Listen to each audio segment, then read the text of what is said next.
Hi, my name's Maris. I inherited my grandpa's house after he passed, or so I thought, because while I was grieving, my own parents sold it, behind my back. They forged my name, moved in my cousin, and called me too emotional to handle real responsibility. But Grandpa knew them better than I did.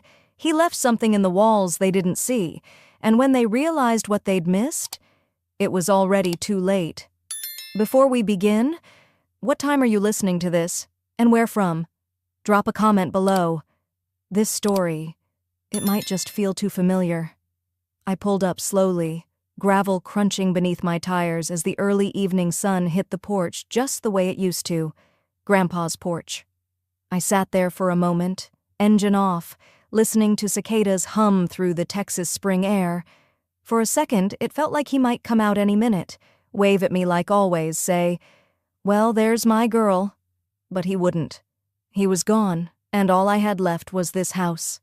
Or so I thought. When I stepped out and walked toward the mailbox, something caught my eye. The brass nameplate that used to read Blythe had been polished. No, replaced. A new engraving gleamed beneath the sunlight. Zinnia Langford. My heart stuttered. Zinnia? My cousin who used to fake allergies to skip helping Grandpa in the yard? That Zinnia? I opened the mailbox, half expecting a letter addressed to me, something from the lawyer's office confirming what Grandpa had promised. The house would be mine. Nothing. Just a coupon for dog food and a realtor flyer with Zinnia's photo smiling too wide. I carried my bag toward the front door, fishing for the spare key under the ceramic frog like always. Still there. Some things hadn't changed. Inside, the smell hit me first. Lavender, lemon oil, and something sterile, like hotel cleaning spray. I blinked hard as I stepped into the living room. Boxes. Neat, labeled, stacked 3 high along the walls. Living room decor, Zedel books, Grandpa Misk, donate. I turned slowly. The grandfather clock still ticked, but the warmth in the room was gone. A hollow version of itself. My eyes fell on one box marked, Maris Childhood Room Sort Later. The writing was sloppy, like an afterthought, as if even my memories needed to be filtered through someone else's hands. I walked down the hall, past the coat rack where Grandpa used to hang my umbrella every time I forgot it. My bedroom door was open, emptied. The closet held 2 sad boxes, both labeled the same. Miss, dispose, or donate. My heart dropped further than I thought it could. No one had called. No one had asked. I sat on the edge of the stripped bed. The indent of the mattress was gone, replaced, probably. My palms pressed into my thighs as I breathed through the ache in my throat. I knew grief would come in waves, but this was demolition. I stood slowly, steadied myself on the dresser, and made my way toward the hallway. That's when I heard the voice. "Oh, Maris, you're here early." I turned. My mother stood there, perfectly done up as always, lipstick fresh, heels clicking against hardwood like she hadn't just buried her father last week. "Early for what?" I asked quietly. She smiled like someone delivering bad news with charm. "Zinnia's been staying here to help with the transition. We're getting things ready to list." "List what?" "The house, sweetheart. You know how old it is. Upkeep alone would drown you." She walked past me and adjusted a crooked frame on the wall, like nothing in this moment was out of place. "I thought—" My voice trailed off. "Grandpa said he told me this house would be mine." "Well, plans change. And you know your grandfather wasn't exactly known for handling paperwork." I didn't reply. I just walked past her and down toward the study. My shoes felt too loud, like I was stomping through someone else's home. Maybe I was. On the console table near the study door, a photo lay face down. I hesitated, picked it up. It was us, me, Grandpa, and Lucky, our old golden retriever, taken the summer after I graduated college. Grandpa's hand was on my shoulder. His smile crinkled the corners of his eyes the way it always did when he said, "This house has good bones, just like you." I turned the frame over again, slowly, and set it upright. No words. No tears. Just breath. The study was darker than I remembered. The curtains had been changed, Zinnia's style probably, something trendy and beige. I moved toward Grandpa's desk. It still smelled faintly of cedar and ink. I opened drawers one by one, careful not to disturb the arrangement. Nothing unusual, until the last drawer on the right. It was locked. I stared at it for a while, tracing the edges with my fingers. Beneath the lock, just faint enough to miss unless you knew to look, were carved letters. M.A.B., my initials, no one else's. "You promised," I whispered, palm resting flat on the wood. "You said this would be mine." The light outside had shifted to a dull orange now. I didn't move. I just stood there, hand still on the drawer, trying to remember the last thing he said to me, and wondering who else had the key. I didn't even realize how long I'd been standing there until the front door creaked again. Voices filtered in, heels clicking, the rustle of paper bags, someone laughing lightly. I slipped the envelope into my pocket and stepped back into the hallway, steadying myself. The living room, just an hour ago cloaked in silence, was now buzzing. Zinnia, in some kind of designer leisure wear, was perched on the arm of the couch like it was her throne. My father, Griffin, leaned against the fireplace, arms crossed, that usual weary kindness on his face, always the buffer in tense moments. And Vera, my mother, floated through the room like a hostess at a cocktail party. "We were wondering where you went," she said, smiling too wide. "I told them you were probably just reminiscing." I didn't answer. My eyes flicked to the coffee table, where a folder now sat. Thick, tidy. "Everyone's here?" Zinnia chirped, like this was a book club meeting and not my grandfather's house being gutted of memory. Griffin cleared his throat, slipping his phone into his blazer pocket. "We wanted to loop you in properly, Maris. I know this has all moved quickly, but it's really for the best." "For the best," I repeated slowly. "Exactly." Vera nodded, hands clasped like she was leading prayer. "The house went into escrow last Friday. It's a solid offer, above market. Closing should happen in about 10 days, give or take." My knees buckled just slightly, but I didn't sit. "You sold it?" "It was too much for you, sweetheart," Griffin said, like he was explaining taxes to a child. "The maintenance alone, not to mention the property taxes. You're a librarian. How would you even begin to keep up with it?" Zinnia added with a laugh. "You should be thanking us. I mean, no stress, no mortgage, no roof leaks. You dodged a bullet, cousin." I felt the air in the room shift. They weren't trying to spare me. They weren't being careless. This was planned. Vera picked up the folder, walked over, and handed it to me. "This is just acknowledgement paperwork. The buyer will come by tomorrow for a final walkthrough." I opened it with slow fingers. It was all there. Escrow details, closing date, signatures. My name wasn't one of them. "I didn't sign anything," I said. "I didn't even know there was a sale." "You didn't need to," Griffin said gently. "The property was in the family trust. That gives us executive control. Grandpa told me he left the house to me, that it would be in my name." My mother gave me a look I knew too well, somewhere between pity and exasperation. "Well, dear, verbal promises don't hold up in probate. You know that." I swallowed hard, still standing, the folder heavy in my hands. "And none of you thought to mention any of this? Before you packed up my childhood and slapped someone else's name on the mailbox?" Silence. Zinnia twirled her bracelet. "We didn't think you'd take it so personally. It's just a house." "No," I said quietly. "It wasn't. It was a promise." No one answered. Griffin shifted, Vera sat, and Zinnia smirked at something on her phone. I left the room. The late afternoon sun had settled lower in the sky. I pushed open the back patio door, stepping out into the warm air. Grandpa had planted honeysuckle along the fence line, years ago. It still bloomed, wild and soft. I stood there, letting the heat soak into my skin, wondering how many decisions had been made about my life while I was still wiping my eyes at the funeral. Inside, laughter broke out. Someone said something about dinner plans. It didn't fit. None of it did. Later, after they'd all left, Zinnia with a "see you tomorrow," like we were co-workers, I collapsed into the kitchen chair and checked my phone. I shouldn't have. A post from Zinnia, a carefully curated shot of Grandpa's porch with the caption, "Some people care more about property than peace. Grandpa deserved better than drama."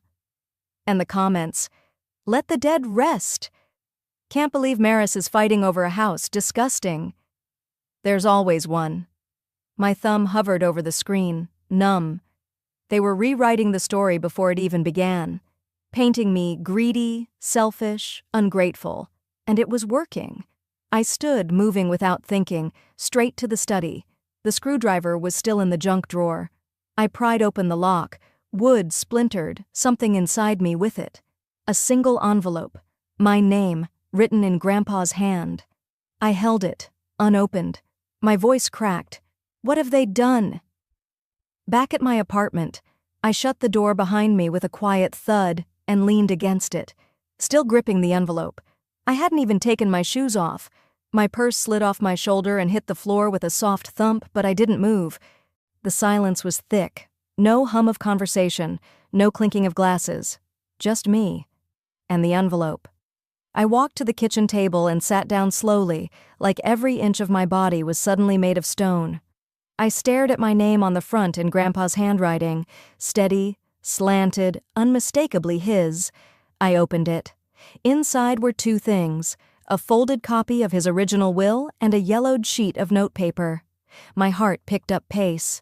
His handwriting again. If they sold the house, check the signature, and check the date. You weren't in town. I read it 3 times. My hands trembled as I laid the will aside and dug into the folder Vera had given me earlier. I pulled out the copy of the sale agreement. There it was, my signature. Perfectly forged, right down to the slight slant in the M and the little loop at the end of the S. I hadn't signed anything.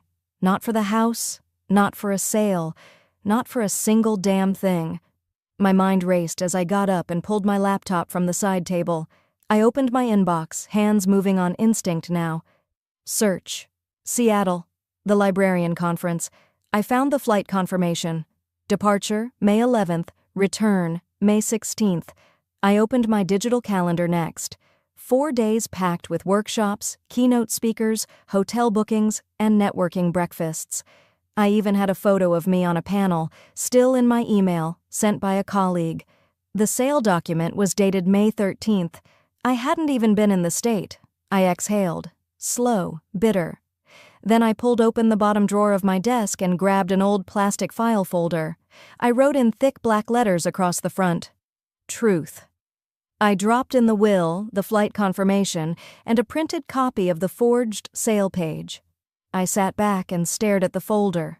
They hadn't just taken the house. They'd erased me from the story and signed my name like I was already gone. At midnight, I picked up my phone and called Linda, one of my fellow librarians who'd organized the Seattle panel. She answered groggily. "Maris, everything okay?" "I'm so sorry to call this late," I said quickly. "Can I ask a huge favor?"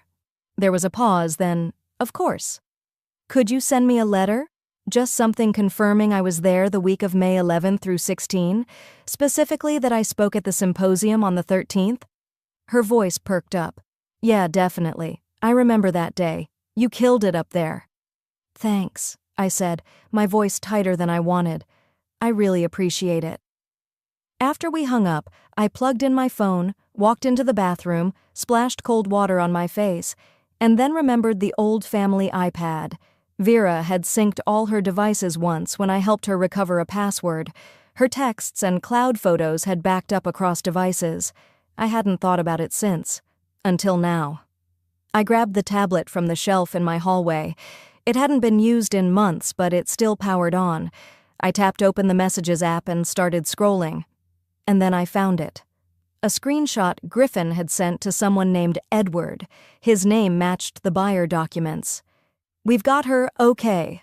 Don't worry. She won't contest. She's passive." My chest tightened. Further down, another from Vera to Griffin. "She's always been a silent one. That's why she's perfect. Perfect. Perfect to disappear. Perfect to ignore. Perfect to walk over." My jaw clenched. My fingers pressed hard into the screen as I took screenshots of both texts, emailed them to myself, and saved them to a USB drive I kept in my drawer. I labeled it the same as the folder, Truth. I held it tightly between my fingers. They didn't just lie, they counted on me to stay quiet, to be soft, to nod politely, blend into the background, and thank them for it.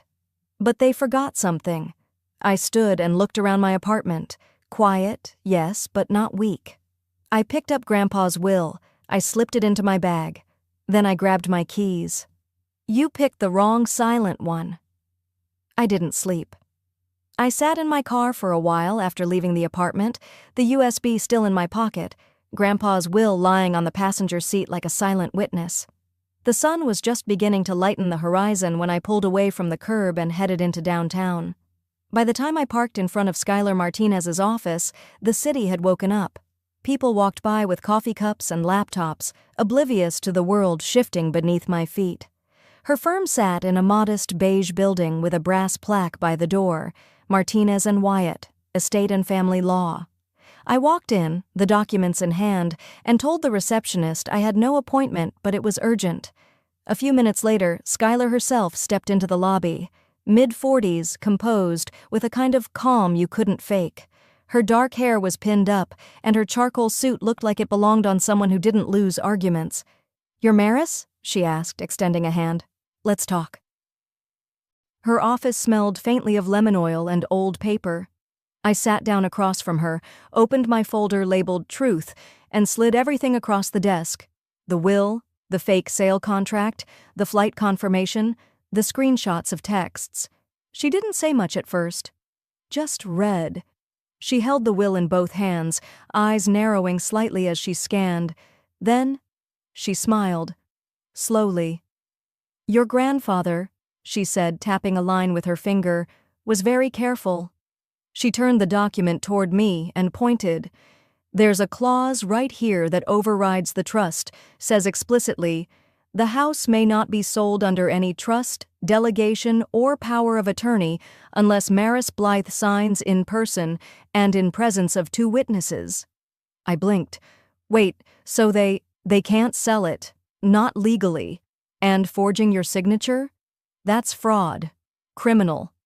I felt something shift inside me, like a floor clicking back into place under my feet. Skylar straightened in her chair. "We're going to file an emergency injunction to halt the transaction, and I'll be sending a letter to the buyer today." My voice came out low. "He doesn't know? If he does, he'll be answering to the state bar.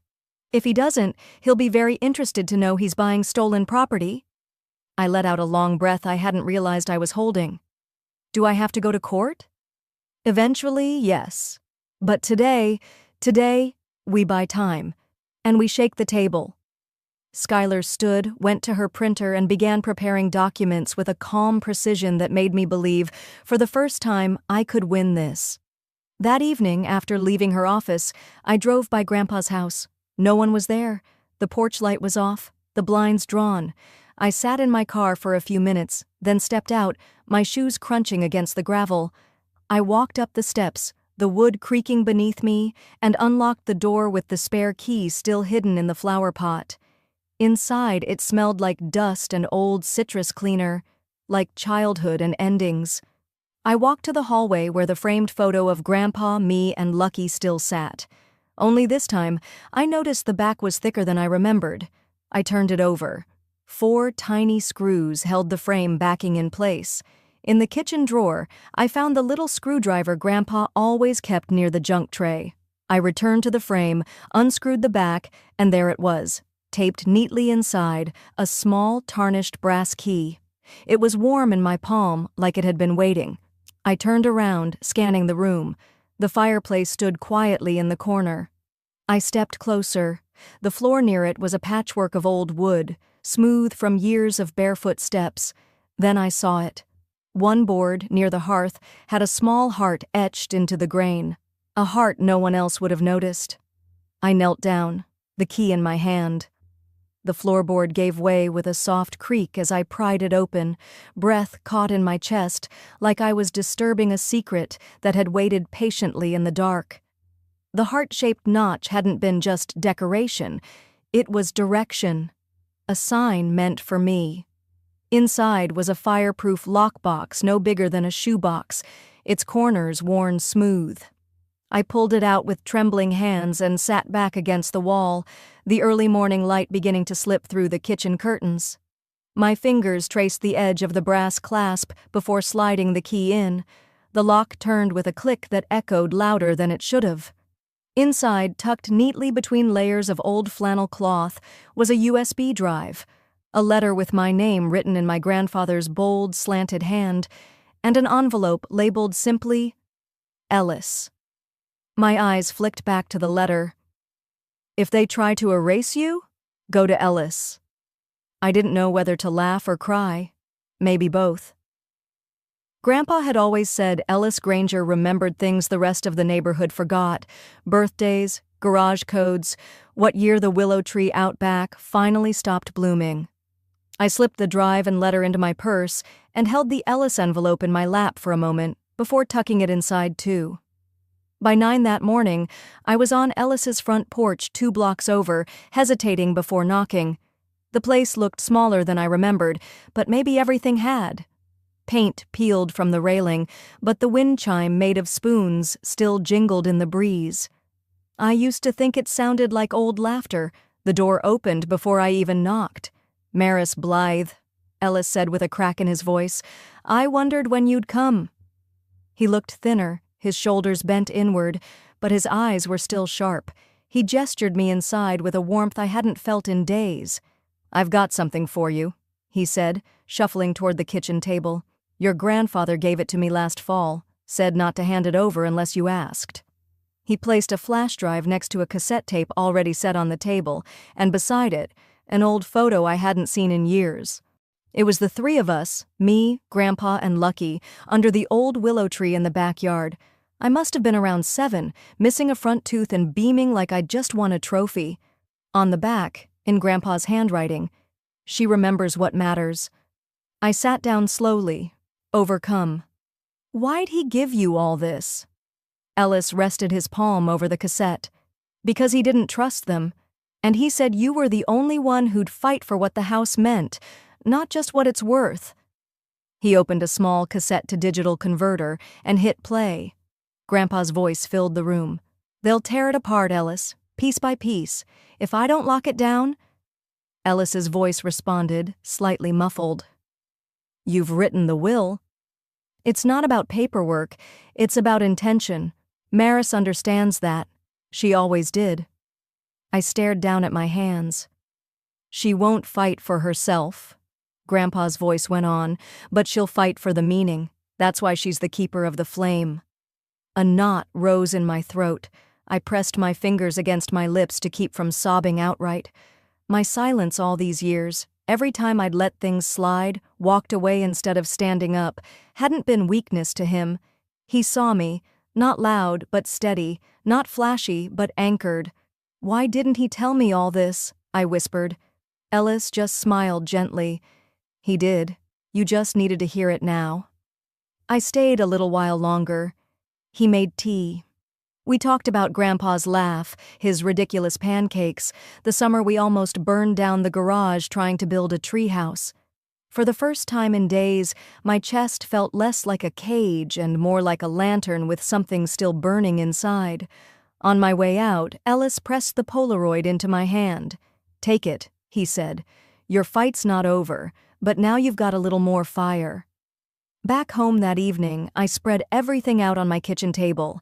The will, the flight documents, the forged sale agreement, the texts, and now, the recording. I pulled out the affidavit Skylar had given me. For a long while, I just sat there, pen in hand, staring at the paper. I thought about the photo, the tree, the way Grandpa's voice said my name like it held weight, and I signed. Not because I wanted revenge, not even just because I wanted the house, but because something sacred had been placed in my hands, and if I let them bury it under paperwork and power plays, it wouldn't just be the home that was lost, it would be everything it stood for. This wasn't just about keeping the house, it was about honoring what made it a home. After signing the affidavit, I barely slept.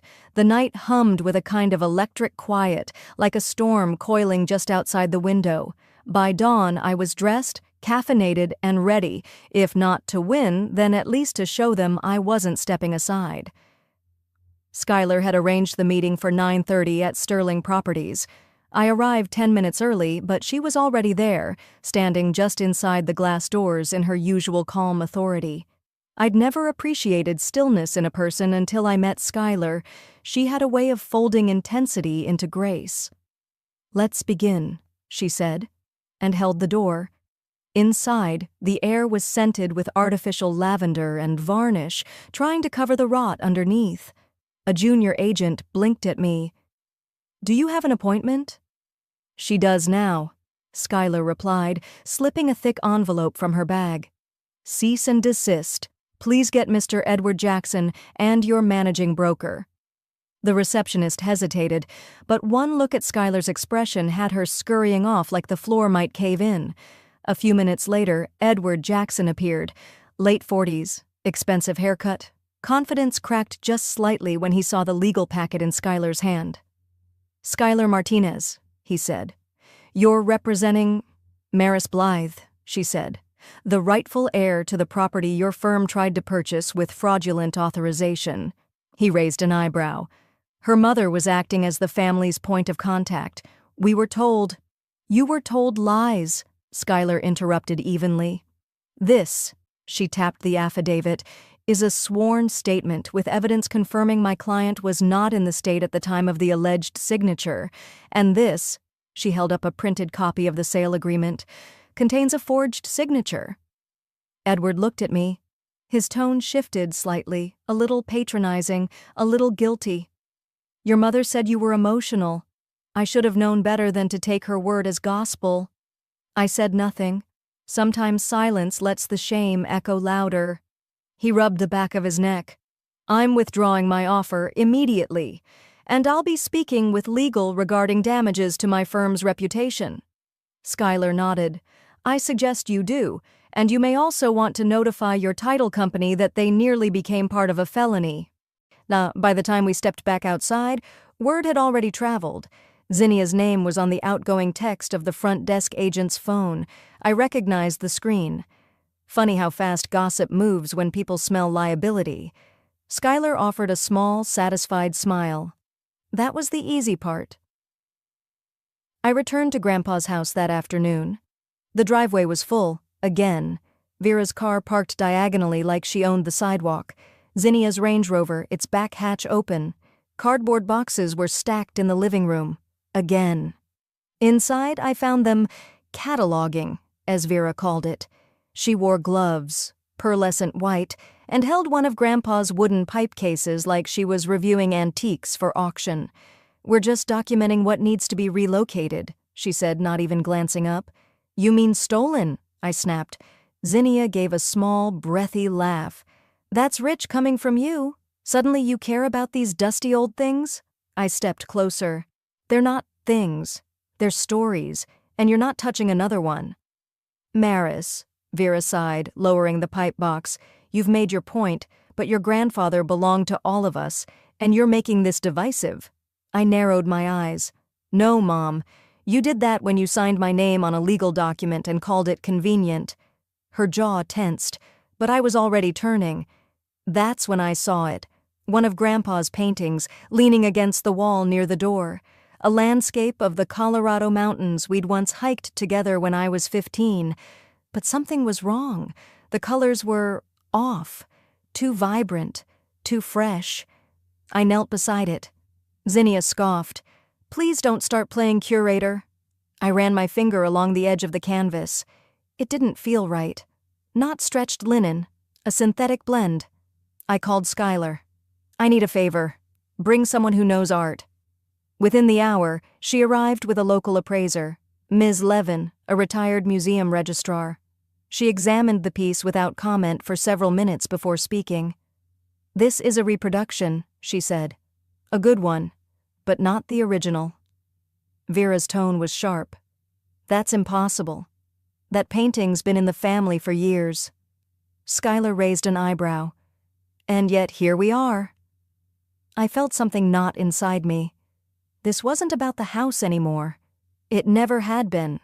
They weren't just selling the property. They were laundering what was inside it, replacing originals, gutting memories, converting Grandpa's life into liquidable assets, and calling it closure. I moved through the hall and stopped beneath the attic hatch. I hadn't been up there since high school, but something told me, if they'd hidden one thing, they'd hidden more. I reached up, pulled the rope